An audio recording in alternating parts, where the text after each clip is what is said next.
Bonjour, bonjour, amis de la parole de Dieu, je vous salue dans le beau et merveilleux nom de Jésus-Christ. Et vous, peut-être qui me suivez, qui n'avez pas totalement la foi, qui cherchez les réponses, je voudrais vous encourager, vous dire que vous êtes aimés du ciel et que si vous écoutez cette vidéo, si vous écoutez mes super lundis, c'est que très certainement le Saint-Esprit est avec vous et vous conduit pour découvrir les merveilles de ce que Dieu nous enseigne dans sa parole. Je voudrais vous donner vraiment des clés pour votre existence et votre vie, et je voudrais vraiment vous aider en tant que pasteur à surmonter vos épreuves, à passer les difficultés avec succès et surtout à réussir votre existence et à entrer dans votre vraie destinée. Aujourd'hui, je vais lire un passage qui est le récit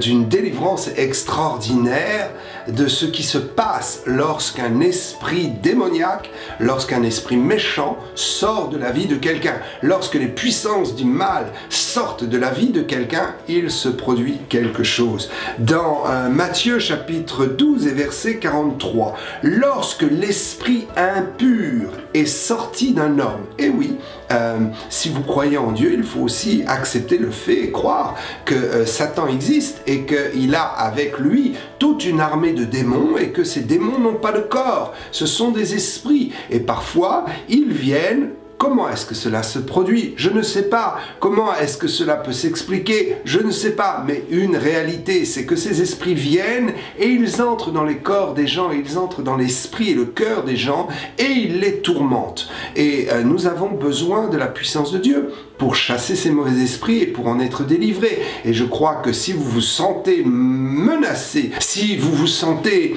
tourmenté ou menacé par des esprits méchants que vous pouvez identifier même comme des démons, soyez confiants. La puissance du sang de Jésus-Christ, la puissance de la victoire de Jésus à la croix est pour vous et pour votre libération. Et je prie que vous soyez délivrés. Alors, ce que nous dit la parole de Dieu, lorsqu'un esprit impur est sorti d'un homme, il va dans les lieux arides, cherchant du repos, il n'en trouve point. Alors, il dit, je retournerai dans ma maison. Les esprits démoniaques considèrent que notre corps, notre vie, notre espace de vie est réellement un lieu d'habitation pour eux. Et ils veulent s'y installer. Mais nous refusons et nous les chassons au nom de Jésus. Alors il dit, je retournerai dans ma maison d'où je suis sorti. Et quand il arrive, il la trouve vide, balayée et ornée. Je crois dans la puissance de sagesse qui nous conduit à trouver le bonheur par le vide. Et oui, il faut faire du ménage. Si vous voulez être délivré, si vous avez été délivré de quelque chose, peut-être d'un amour qui a été perdu, définitivement perdu, peut-être d'un mariage qui est définitivement perdu et vous savez très bien que vous ne pourrez plus récupérer, peut-être vous aviez un être cher que vous aimiez qui est parti, et à un moment donné il faut faire son deuil, il faut tourner la page et il faut chercher sa délivrance par le vide. Qu'est-ce que cela veut dire? Cela veut dire que dans notre maison il y a souvent des objets qui nous ramènent dans le passé, il y a des objets, des choses qui nous connectent avec un esprit dépressif,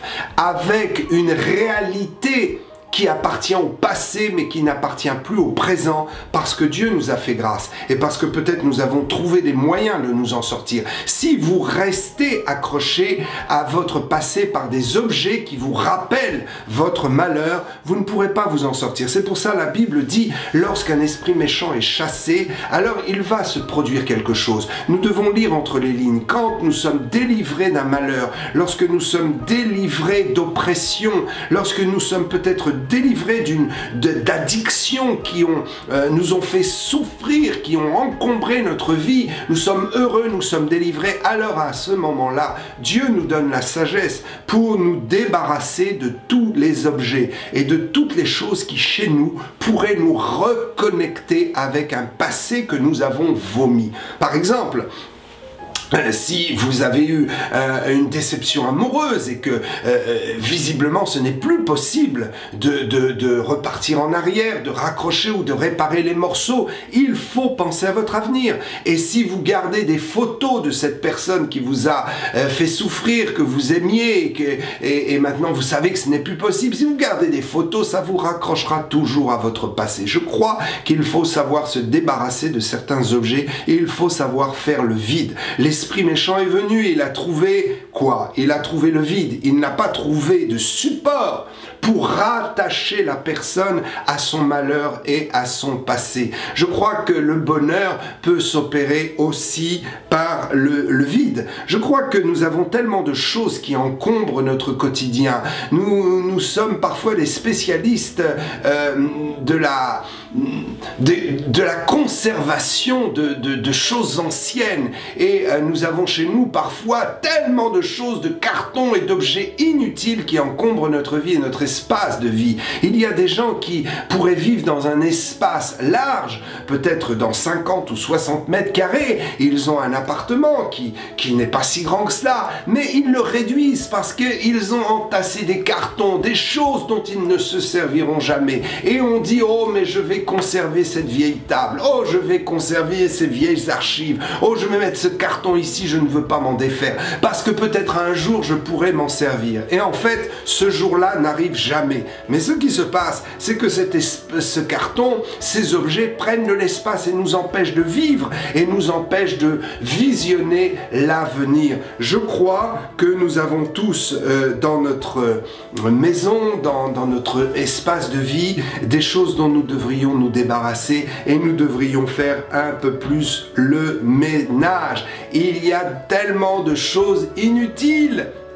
Je vais vous donner un truc, une astuce. Si vous voulez faire du ménage chez vous et vous dire finalement il y a plein de choses qui ne servent à rien, je vis avec des choses qui m'encombrent, je vis encore avec des choses du passé qui me font souffrir, je voudrais me débarrasser de ce qui est inutile. Eh bien c'est simple, vous prenez le temps de prendre chaque objet et devant chaque objet vous vous posez la question, est-ce que cet objet est vraiment utile? À quoi est-ce qu'il me sert? Est-ce que je prends plaisir? Est-ce que c'est un objet de décoration qui a sa place, ou est-ce que vraiment c'est un vieux truc qu'on m'a offert et j'ai pas osé dire non et j'ai mis ça et c'est plein de poussière et finalement ça ne sert à rien? Alors vous pourrez dire à cet objet, ok, je vais me débarrasser de toi. Et puis peut-être vous arriverez devant un objet et vous vous poserez la question, vous direz, mais ce truc là je ne m'en sers jamais finalement, mais je sais que quelqu'un dans mon entourage en aurait besoin. Oh, je vais faire du vide, je vais prendre cet objet et je veux l'offrir à quelqu'un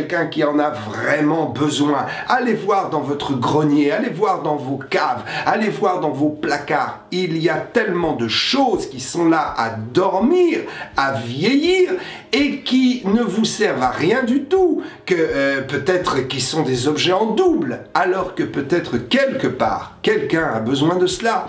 Peut-être cet objet pourra aider quelqu'un, pourra faciliter la vie de quelqu'un. Oh, je crois que Dieu est tellement bon. Il dit que lorsque nous sommes délivrés de nos démons, lorsque nous sommes délivrés du pouvoir de Mammon et de cette hypocrisie humaine qui consiste à vouloir absolument entasser des choses pour un lendemain qui n'aura même pas besoin de ces choses parce que la technologie évolue, les choses évoluent et parfois on voit un appareil électroménager ou je ne sais pas, un appareil hi-fi ou autre et on se dit waouh, j'ai ce truc là depuis 5 ans et aujourd'hui il est obsolète, il ne sert plus à rien, la technologie l'a dépassé. Si j'avais su, plutôt qu'encombrer mon placard, je l'aurais offert à quelqu'un qui depuis le temps s'en serait servi et ça aurait fait avancer la société, ça aurait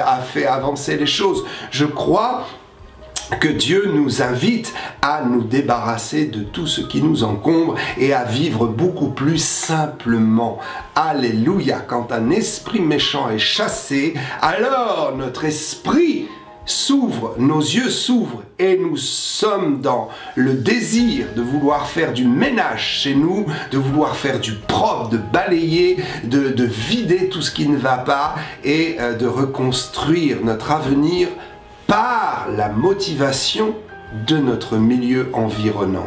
Je vous assure que le milieu environnant est très important. Je ne suis pas un psychologue, mais je crois que les psychologues pourront affirmer ce que je dis. Le milieu environnant impacte énormément notre capacité et permet soit de réussir, soit d'échouer dans les projets que nous avons. Je vous invite vraiment à ne pas permettre à ce que l'esprit méchant, qui peut-être un jour est sorti de votre vie, revienne avec des objets qui vont vous lier au passé et qui vont vous faire beaucoup de mal. Que Dieu vous bénisse, que Dieu vous bénisse. Je vous dis à bientôt pour une autre émission Super Lundi. À bientôt.